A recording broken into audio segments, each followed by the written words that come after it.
¿cómo están? Ay, ¿Quiénes gracias. de aquí quieren ser mamás? ¿Quiénes de aquí no quieren ser mamás? ¿Quiénes no saben? ¿Quiénes ya son mamás? Ok. Pues, ¿quiénes no saben si quieren ser mamás o no? Ok. Pues, el día de hoy les vamos a dar información muy relevante sobre el tema de la maternidad. Nosotros le pusimos este panel Redefiniendo a la Cigüeña porque queremos enseñarles muchas formas en las que pueden decidir ser mamás y también les vamos a decir los mitos y las realidades de ser mamá, ¿no? Porque aquí vamos a hablar la neta del planeta y les vamos a decir lo más que podamos brindarles de información para que tomen la mejor decisión de su vida, ser mamá o no ser mamá. Bueno, pues ya presentaron a cada una de nuestras ponentes, pero las quiero volver a presentar. Con nosotros Claudia Cervantes, Gracias. Rebeca Tobar y Sofía Pérez. Todas mujeres City. Mujeres City Banamex. Muy bien. Mi nombre es Andrea. Yo soy conductora de The Red Flamingo Podcast. Y bueno, aparte tengo... Gracias. Aparte tengo otros proyectos y me dedico básicamente a ejercer los derechos sexuales de las mujeres. Yo me dedico a defender que las mujeres tengan cada vez un mayor acceso a sus derechos sexuales. Así que pues muchas gracias. Gracias.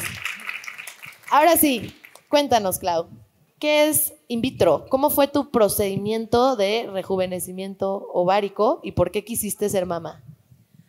¿Qué tal? Buenas tardes. Gracias por invitarme a Woman en este panel increíble. Pues yo soy mamá de Santiago, que lo vieron por aquí. Ahorita salió yo creo que al baño con su nani. Hace 4 años yo me encontraba en lo que era What a Woman, este evento, dando una plática de mamá in vitro, porque estaba embarazada de él y muchas me veían en tacones y decían, wow, él lo tuve con la semilla de un donante anónimo, o sea, soy mamá autónoma. Si quieres ser mamá, desde joven tienen que hacerte una evaluación de tu hormona antimuleriana, que es la que mide tu fertilidad con un análisis de sangre, un ultrasonido vaginal para hacer tu conteo de tu reserva ovárica, que es la que va a determinar cuántos óvulos y de qué calidad los tienes para que si quieres congelarlos y, por ejemplo, si tienes 25, 35 años, pero quieres ser mamá hasta los 40, 42, pues esas células reproductivas, los óvulos, estén jóvenes con energía para que cuando se dé de fuera del cuerpo esa unión del esperma con el óvulo, pues sea de la calidad de cuando eras más joven. ¿Por qué? Porque conforme nos vamos haciendo más grandes, no más viejas, solo más grandes, más maduras, más sabias, pues los óvulos iban perdiendo su calidad, su energía y es por lo que hay más riesgo de tener niños con alguna enfermedad, pues porque los genes se van deteriorando y pues todos queremos un hijo sano, un hijo fuerte y que sea feliz y que sea pleno. Entonces, cuando yo llegué diciendo, híjole, pues no he encontrado a mi príncipe azul, ni verde, ni rosa, ni azul, nada, pues voy al doctor a congelar mis óvulos por si conozco a alguien en el futuro, no vaya a ser que cuando quisiera ya no pudiera. Pues el doctor me dijo, tienes 3 óvulos nada más y 3 para un in vitro es insuficiente, necesitas mínimo 8 o 10. Y bueno, me dijo, eres candidata al protocolo de rejuvenecimiento ovárico. ¿Qué es esto? Me sacaron grasa de aquí, otros puede ser de acá, de donde más necesiten, y de ahí se sacan las células madre que están en el tejido adiposo, que estas con plaquetas enriquecidas en plasma y se hace un pellet, te lo inyectan en los ovarios y eso hace que se regeneren los ovarios y produzcas más y mejores óvulos de los que ya tienes en tu reserva, como así de, a los 39 ya era un poquito tarde. O sea, 1 de cada 10 mujeres a esa edad hubiera podido tener o puede tener un bebé con sus propios óvulos.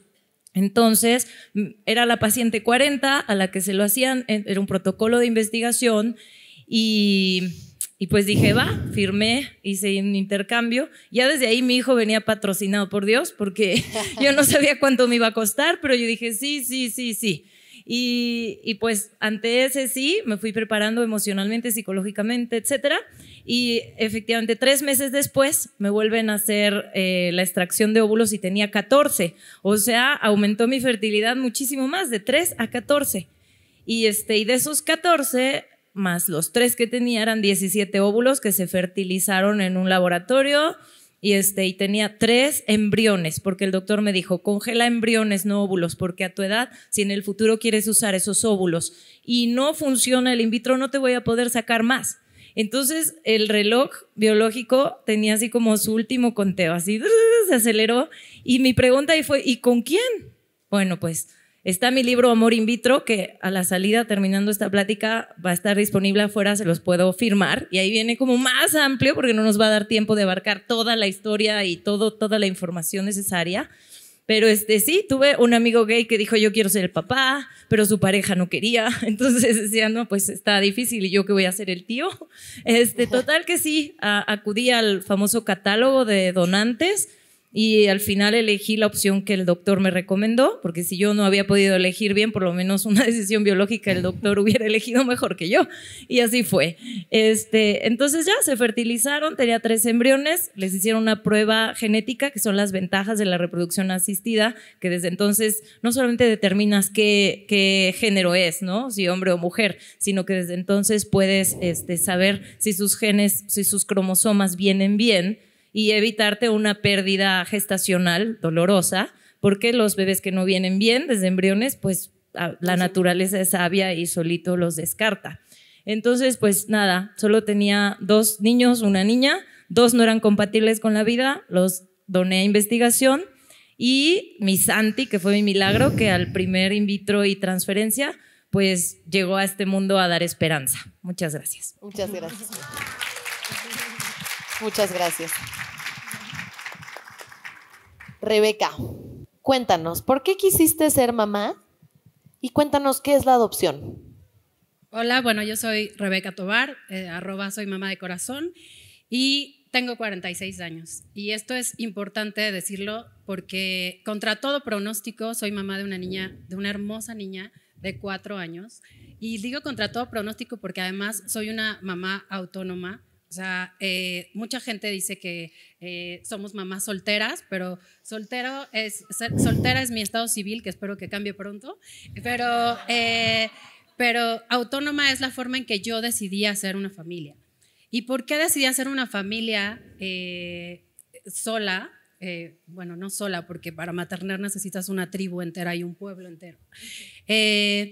Decidí también...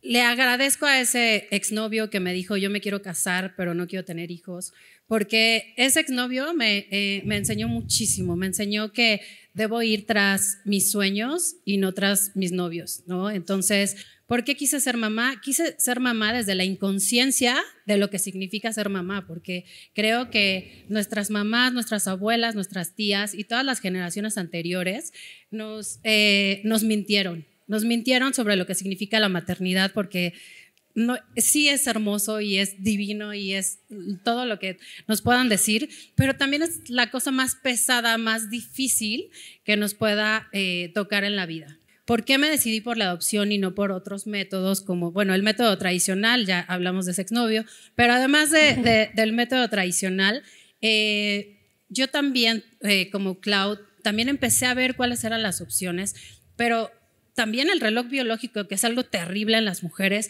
empieza a correr rápidamente y uno no se hace más joven.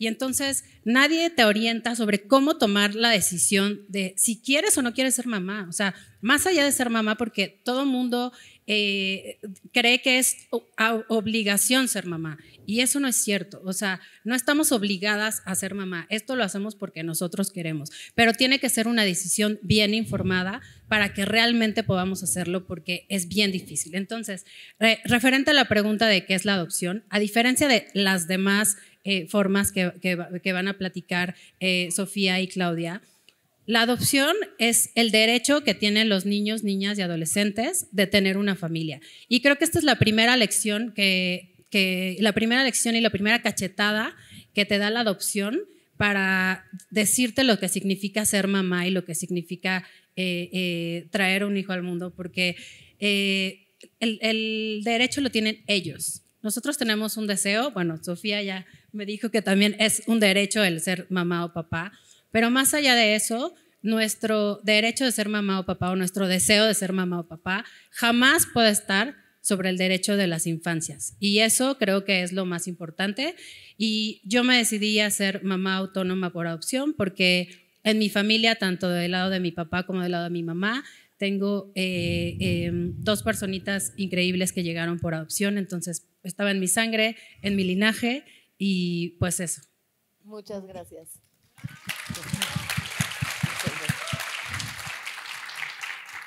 Sofía no es mamá aún. No. Tú eres abogada y me gustaría que nos contaras un poquito más qué haces en tu despacho y que también nos compartieras por qué es importante para ti ver la familia desde un punto de vista desde el derecho.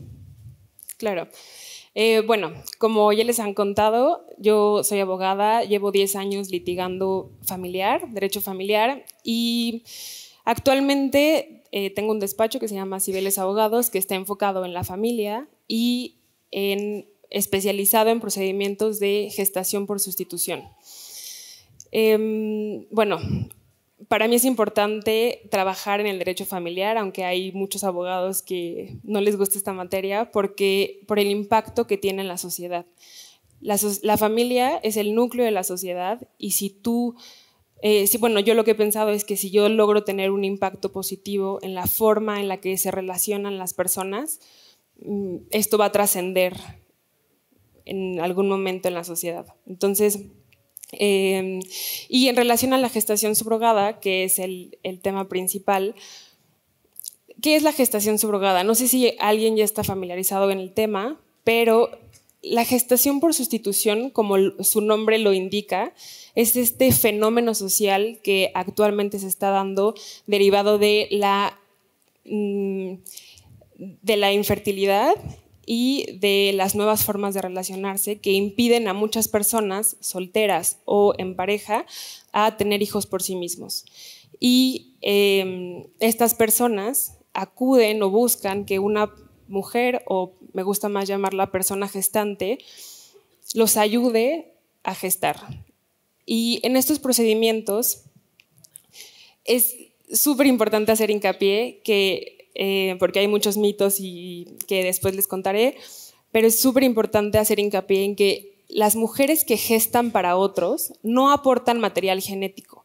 Estas personas lo único que aportan es su capacidad para gestar y ayudar a otras personas a construir su sueño de hacer familia. Pero todo el procedimiento inicia con una fertilización in vitro que se hace de manera excorpórea.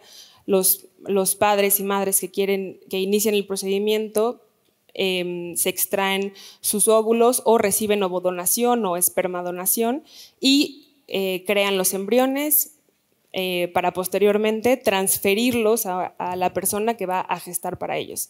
Y bueno, ese es el contexto general de la gestación subrogada.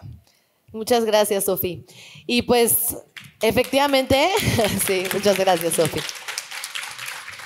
Efectivamente, como siempre menciono en Red Flamingo, la sexualidad es interseccional con muchos temas. En este caso, obviamente, con el derecho, ¿no? Estamos hablando del derecho, no solamente de los niños a tener una familia, sino también el derecho de las mujeres a hacer y decidir cómo hacer una familia. Su derecho del libre desarrollo de la personalidad, de cómo quieren vivir su vida y de qué manera quieren ejercer su maternidad. En este sentido, pues obviamente empiezan a entrar en juego muchos cuestionamientos éticos que van formando la ley, que van formando cómo las personas pueden cumplir este sueño de ser mamá para las personas que lo quieren hacer. Así que quiero pasar ahora a los mitos y realidades sobre el in vitro, sobre la adopción y sobre la gestación subrogada. Para esto voy a empezar ahora con Rebeca. Rebeca, a mí me han dicho que yo, que no soy mamá y que tampoco tengo idea si quiero ser o no mamá, ni cómo quiero ser mamá si es que algún día quiero ser mamá. Me han dicho que la adopción es el peor método para ser mamá, porque es súper burocrático, porque te tardas muchísimo, porque es imposible prácticamente, porque pues en México no se puede, hay muchas trabas, tanto burocráticas como incluso jurídicas. ¿Es cierto esto? ¿Es cierto que existen todas estas trabas alrededor de la adopción y que es un procedimiento tan tardado y tan difícil? Es que yo creo que depende desde donde lo veas, porque si lo ves desde ese lado, pues sí pueden parecer trabas, pero no son trabas. En realidad son todos los requisitos que te tienen que pedir para saber si eres una buena persona o no, que el término correcto es idónea. De hecho, el DIF te da un certificado de idoneidad para saber que eres una persona idónea para ser mamá o papá, ¿no? Entonces, por supuesto que te tienen que pedir un montón de requisitos. O sea, te van a dar una personita a tu cargo, te van a dar un niño, niña, un adolescente a tu cargo. Por supuesto que te tienen que pedir 1000 requisitos, tienen que saber si estás, yo creo que primero que nada, y creo que no me dejarás mentir, Clau, primero que nada tienen que saber si estás sana mentalmente, porque la maternidad te viene a desajustar absolutamente todo en tu cabeza y todo en tu vida. Entonces, tienen que saber que estás sana mentalmente, tienen que saber si tienes la capacidad económica, no que seas millonaria, sino que tengas la capacidad económica de poder dar una vida digna a tu hijo o tu hija. Tienen que saber que en dónde trabajas, tienen que saber todo sobre ti, tu historia, tu familia, porque van y hacen entrevistas, entrevistan a tus vecinos, entrevistan a tu familia, hacen un montón de cosas. Y yo también me quejé, por ahí está sentada la exdirectora de la Fiscalía General de Justicia donde yo adopté y no me dejará mentir, yo me quejé muchísimo de todo lo que me pedían, pero el día que llegué a mi casa con mi hija y mi mamá me dijo, bueno hija, ahí te ves, y me dejó sola con mi hija cargándola en la cama, cuando la vi, la tenía entre mis brazos y la veía a los ojos y la veía tan chiquita porque mi hija llegó de 1 año conmigo, dije, me pidieron pocas cosas. Me pidieron pocas cosas porque, o sea, de verdad, o sea, voy a ser capaz de criar a este pequeño ser humano que tengo en mis manos. O sea, ahí es donde la magnificencia de la maternidad se vuelve increíble. Cuando la ves en tus ojos, cuando ya es tuya, cuando ya está en tu casa. O sea, ahí es cuando empiezas a decir, me pidieron pocas cosas, me tenían que haber pedido más. Respecto al tiempo, que es otra cosa que también la gente dice, yo me tardé 10 meses, contra todo pronóstico, y en COVID, ¿ok? O sea, me tardé un embarazo, y además siendo soltera, o sea, bueno, y siendo autónoma, pues porque las cosas así se dieron, pero porque también yo venía preparada, porque esto es como correr el maratón de Chicago, o sea, tienes que prepararte, desayunar, comer, cenar, adopción, maternidad. O sea, hay que leer libros sobre maternidad, libros sobre adopción. Por supuesto, la primera vez que llegué a una entrevista, me batearon porque yo no sabía de qué estaba hablando.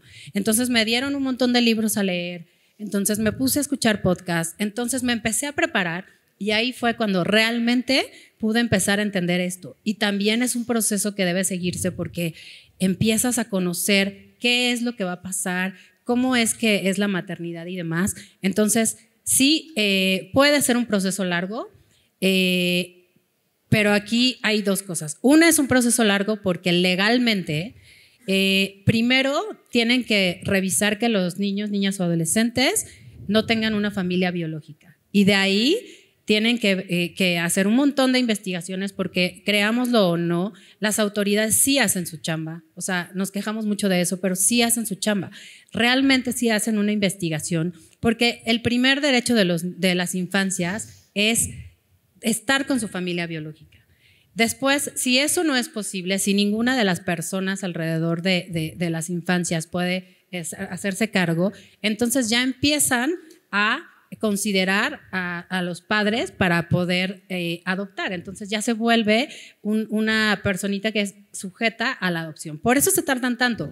Y otra de las cosas del tema de ser difícil es porque todos quieren un bebé. No es posible tener un bebé cuando tienen que hacer estas investigaciones para poder llegar y porque sean sujetos de adopción, a menos que sea una adopción directa de una mamá que ya elige a una familia, a menos que sea de esa manera. Entonces, si tú llegas al DIF y les dices, yo soy lo máximo y soy una súper buena persona y por eso merezco que me des un bebé, pues mal. O sea, tu ego muy mal. Segunda, si llegas y dices, yo solo quiero un bebé, no me des un bebé más grande, también mal, ¿no? Porque así no es, porque hay un montón de infancias que necesitan una familia. Entonces, sí es difícil, pues dependiendo de donde lo veas, porque tienes que cumplir los requisitos mínimos indispensables para ser mamá o papá. Sí se tarda tiempo porque hay que hacer investigaciones, ¿no? Entonces, por supuesto que se tarda tiempo, pero además también estamos siendo como muy ególatras al decir, se tarda tiempo, claro, pero lo vemos desde este lado. ¿Cuánto es mucho tiempo para los niños, niñas o adolescentes que están en una institución? O sea, ustedes saben realmente el tiempo que se pasa ahí, realmente la pasan sin una familia, sin el abrazo de sus mamás, de sus papás. O sea, el tiempo es relativo totalmente porque a nosotros nos puede parecer una eternidad, pero para ellos es enorme ese tiempo que se pasa ahí. Muchas gracias, Rebeca, pero te voy a hacer una pregunta un poco complicada. ¿No te parece un poco injusto que existan todos esos requisitos para ser mamá por adopción, pero que no existan todos esos requisitos para ser una mamá biológica o para ser una mamá por gestación subrogada o para ser una mamá por in vitro? Sí, por supuesto que sí, porque además no todo mundo llega a la maternidad de forma deseada.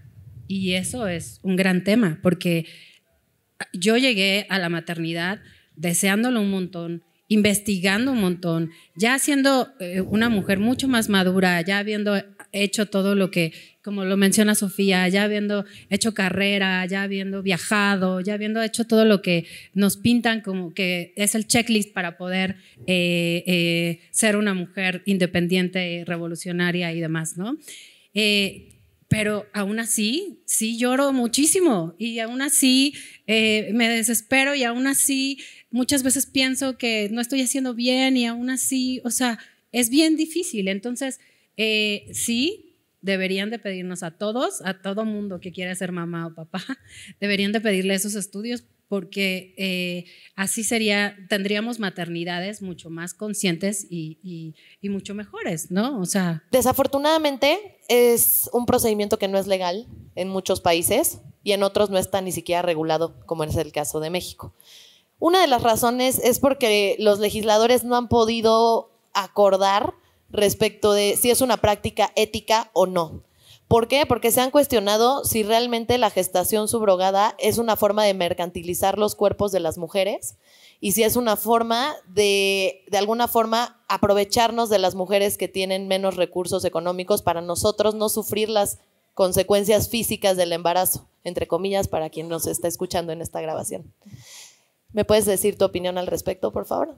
Claro, pues sí, precisamente esos dos argumentos son los argumentos medulares para en algunos países prohibir la gestación y pues la realidad es que pensar que se mercantilizan los cuerpos es pensar que las personas gestantes no tienen capacidad de decidir sobre sí mismas. ¿Y cuál era la segunda? Pues básicamente el saber esto, ¿no? El saber si nos estamos aprovechando o no de las mujeres que tienen bajos recursos, que quizá dicen, oye, si me van a pagar, que por cierto, ahorita me informa si está bien informada este tema del precio, pero yo tengo una amiga que fue a donar sus óvulos a Los Ángeles y le pagaron 100,000 pesos. A mí se me hace muy poquito dinero, 100,000 pesos por donar tu material genético. No sé cuánto le paguen a las mujeres de gestación subrogada, pero definitivamente creo que se puede prestar a un tema de yo necesito el dinero, si me tengo que embarazar y me vas a mejorar mi calidad de vida socioeconómica, venga. O sea, realmente qué tan independiente es esta decisión y qué tan condicionada está por el entorno socioeconómico específicamente de México. Pues mira, a ver, quiero aclarar algo. En México solamente 2 estados tienen regulación al respecto, que es Tabasco y Sinaloa. En todos los demás estados, principalmente en la Ciudad de México, es una zona gris, no hay una prohibición expresa y la práctica de la gestación por sustitución se realiza con fundamento en el derecho a el ejercicio libre de la personalidad, al ejercicio de la autonomía reproductiva, al derecho a formar una familia, al derecho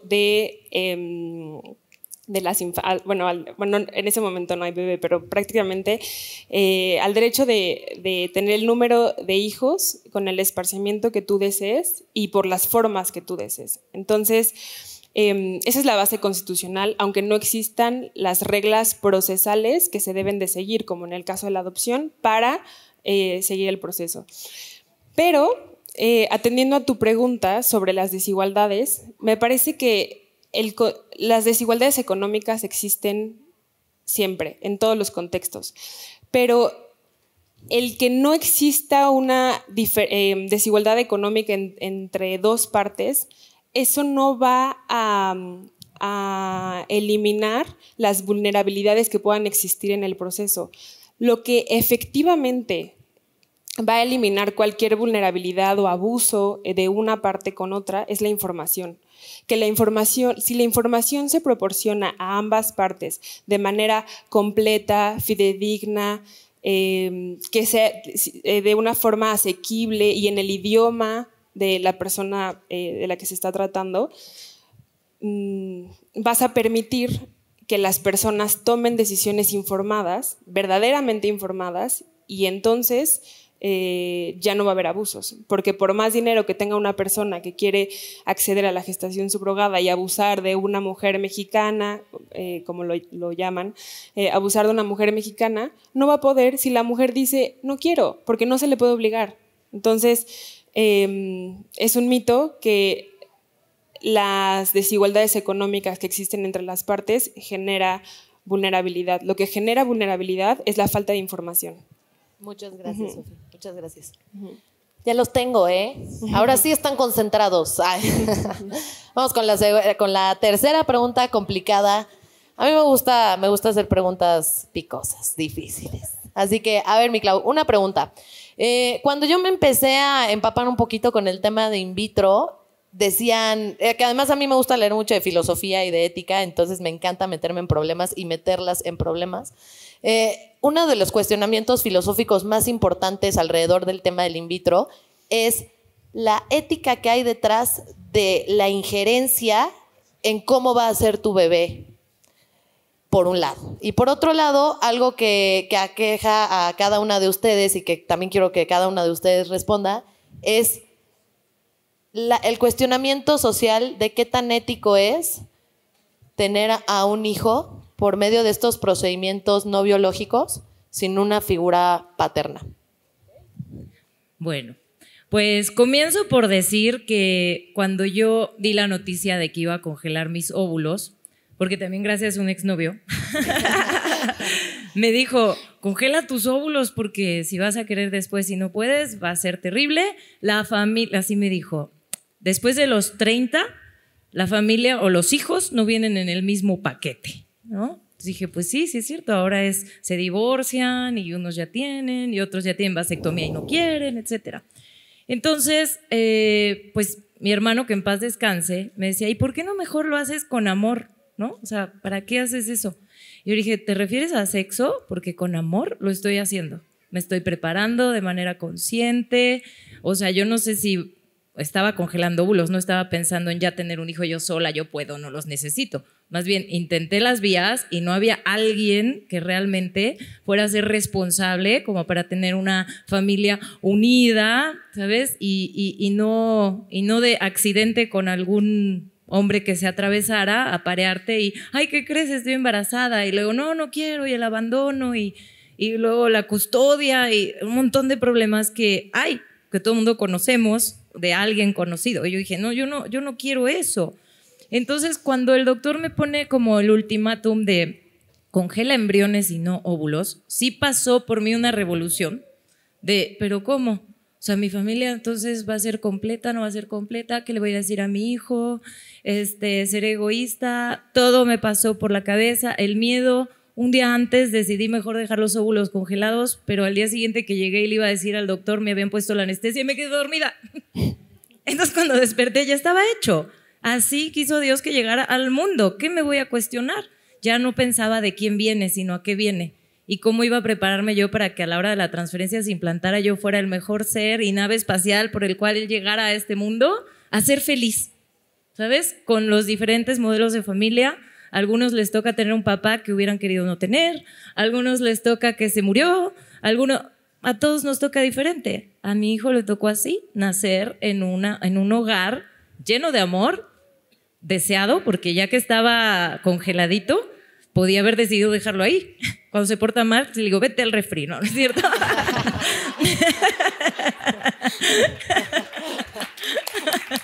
Muchas gracias.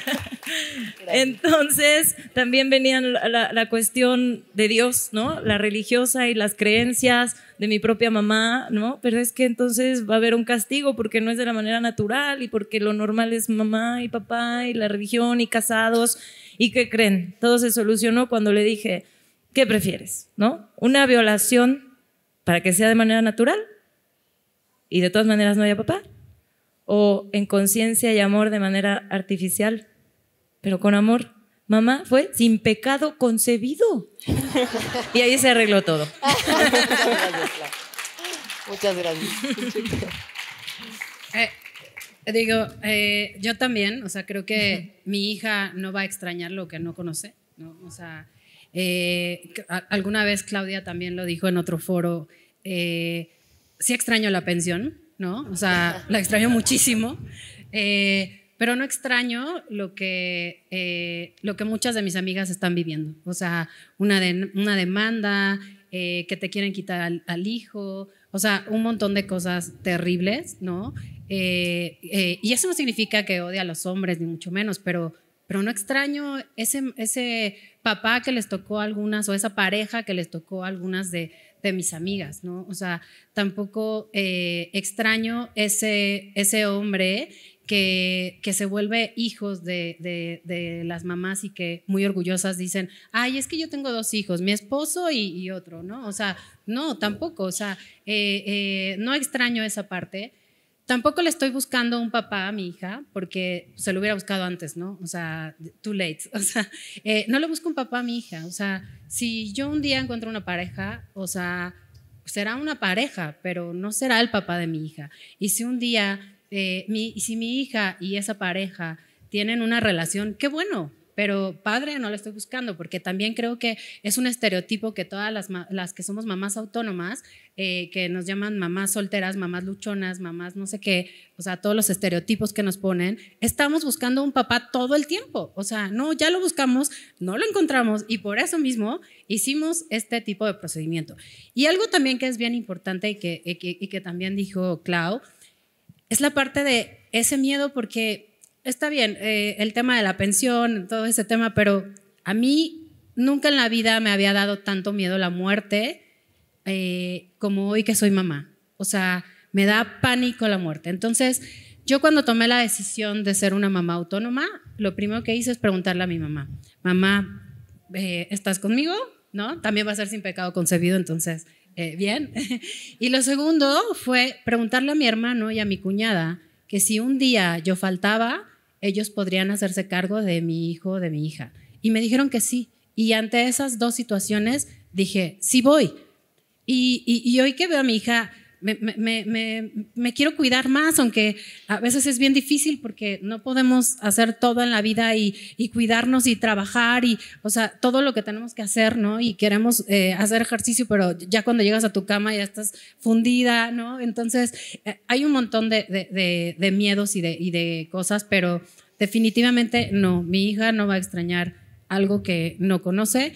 Ella perfectamente en la escuela sabe que hay familias que tienen 2 papás, que tienen 2 mamás, que tienen papá o que tienen mamá. O sea, para mi hija ya es normal porque ya es una nueva realidad, ¿no? O sea, hoy en día ya no es extraño también el que haya una persona que no tenga mamá o que no tenga papá o que tenga 2 mamás o 2 papás. El otro día una amiga me contó que su hija le dijo, mamá, fulanita tiene 2 mamás. Y dice, sí, hija, pero pues tú tienes un papá, ¿no? Ay, sí, mamá, pero está mejor tener 2 mamás. Y sí, la verdad, ¿no? A mí me hubiera encantado tener 2 mamás, ¿no? O sea, porque sería a todo dar el tener 2 mamás, ¿no?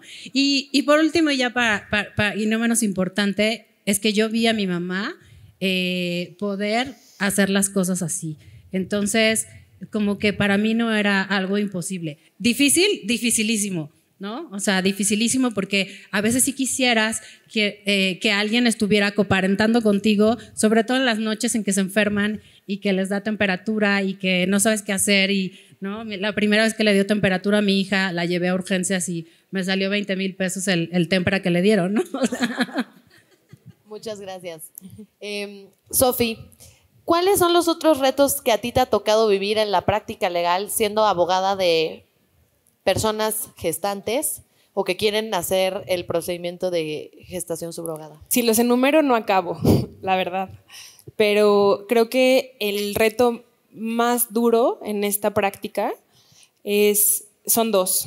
Uno, manejar la parte emocional de las familias con la mujer gestante y de la mujer gestante o persona gestante con las familias. Y el segundo es la autoridad, hacer que la autoridad entienda de dónde vienen estos bebés, hacer que la autoridad entienda que son los bebés más deseados del planeta y que detrás de cada proceso de gestación hay historias de infertilidad, de muchísimo dolor, de muchísimos tratamientos médicos, de muchísimos gastos, de decepciones porque ya lograron el embarazo y de repente pues sufrieron un aborto espontáneo y que lo que quieren es ser reconocidos como padres y que la mujer gestante sea reconocida como lo que es, una persona gestante. Entonces, hacer que la autoridad cambie de mentalidad y entienda que esta es una nueva forma de concebir a la familia ha sido uno de los retos más difíciles porque pues no hay regulación. Entonces, una regulación clara ayudaría muchísimo. Claro, incluso para el tema de filiación, incluso, ¿no? Sí. O sea, porque, ¿cómo funciona? Digo, ya para ir un poquito cerrando, pero ¿cómo funciona el tema de la filiación? Y bueno, ¿qué es la filiación brevemente para quienes no son abogados?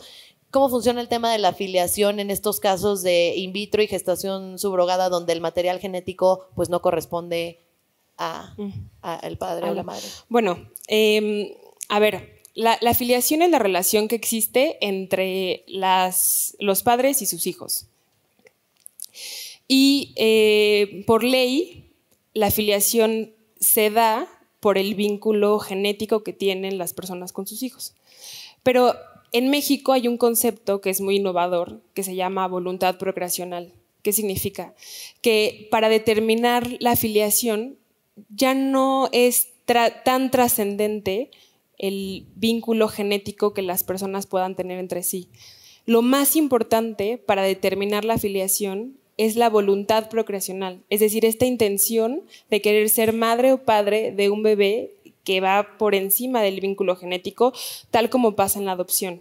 Entonces, como pueden ver, la gestación por sustitución es como un mix entre la fecundación in vitro y la adopción, porque en la gestación por sustitución se siguen los protocolos que podemos ver en la adopción, junto con la tecnología médica que existe con la fecundación in vitro. Entonces, pues la filiación se da por este concepto, por la voluntad procreacional. Y el reto es demostrarle al juez que la voluntad procreacional se plasma en un contrato de gestación sustituta en donde ambas partes explican, yo tengo el deseo de querer ser padre o madre del futuro bebé que vaya a nacer, y la mujer gestante o persona gestante va a expresar su no voluntad procreacional, que solamente gesta con el único objetivo de ayudar a otros a formar una familia con hijos. Y el impedimento legal al que nos enfrentamos es que la ley entiende que madre es quien gesta y quien da a luz. Entonces, pero esa realidad ya no coincide con estas técnicas de reproducción asistida, porque lo que dice la ley la ley entiende a la maternidad y a la gestación como un mismo concepto. Y hoy, con esta revolución tecnológica, la gestación y la maternidad son conceptos distintos. Muchas gracias, Sofía. Gracias. Antes de pasar a un breve preguntas y respuestas, me gustaría que cada una de nuestras panelistas cerrara con un consejo breve para todas las personas que están en el auditorio, que sabemos que son personas que ya son mamás, que no saben si quieren ser mamás, que no quieren ser mamás y que quieren ser mamás. ¿Clau?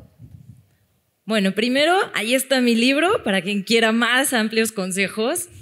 También pueden escribirme directamente a mi Instagram, Claudia Cervantes.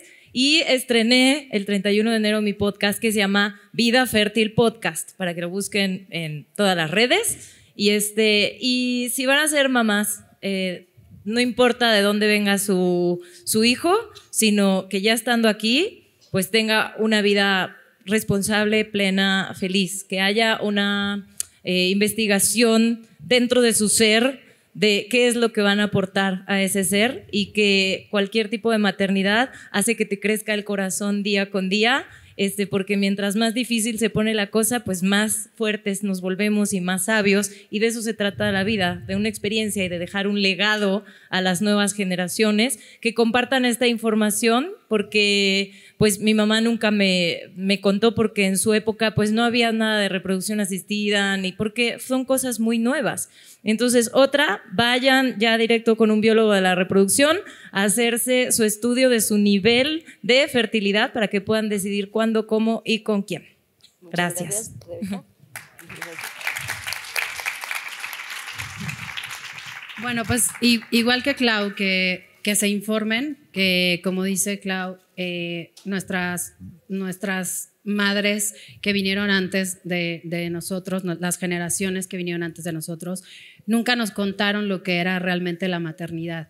Entonces, que se informen qué significa ser mamá, primero que nada, que las que quieran ser mamás por adopción, también investiguen bien qué significa la adopción, porque ninguna adopción es rosa, y eso es bien importante, que todos estos niños vienen de una historia de violencia, y esta historia de violencia va desde el abandono, desde violencia física, desde violencia sexual. Hay un montón de historias detrás de las adopciones, y que como mamás o papás tenemos que estar dispuestos a acompañar esa historia de nuestros hijos y apapacharlos, y que la maternidad será deseada o no será, porque si no es deseada, no va a salir bien, ¿no?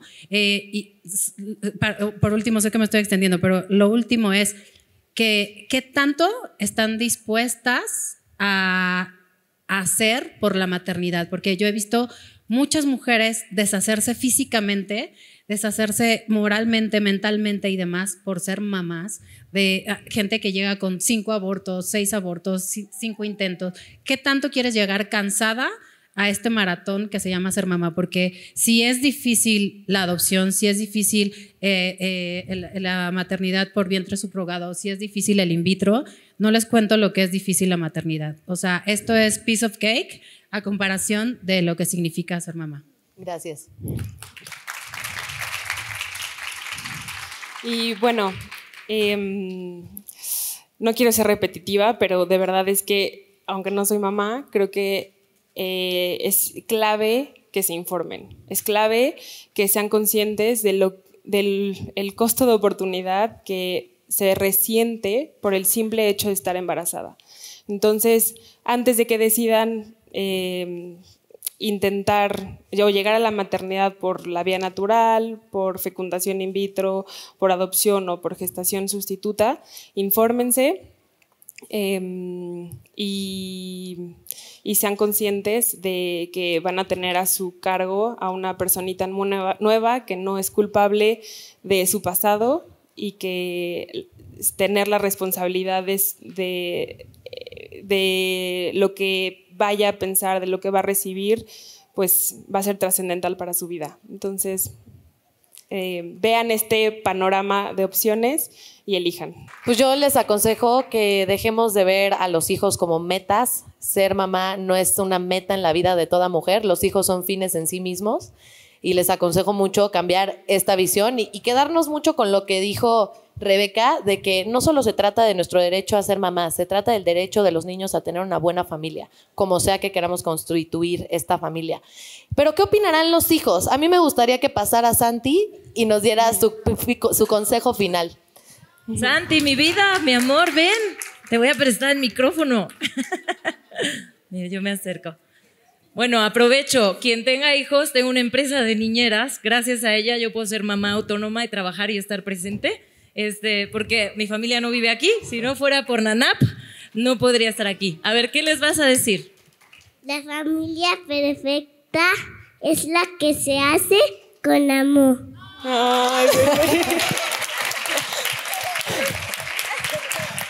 Muchas gracias. Oye, Andy, y yo quiero sumar a esto que estas opciones de maternidad son muy deseadas porque han sido muy pensadas. Entonces, nuestros hijos son los más deseados y queridos, y yo si esta tarde le van a dar un aplauso, sea a nuestros hijos y a mi hija, que yo no soy la heroína de esta historia, es mi hija que cuando tenía 1 año tomó sus maletas y se quiso ir con esta señora. Gracias.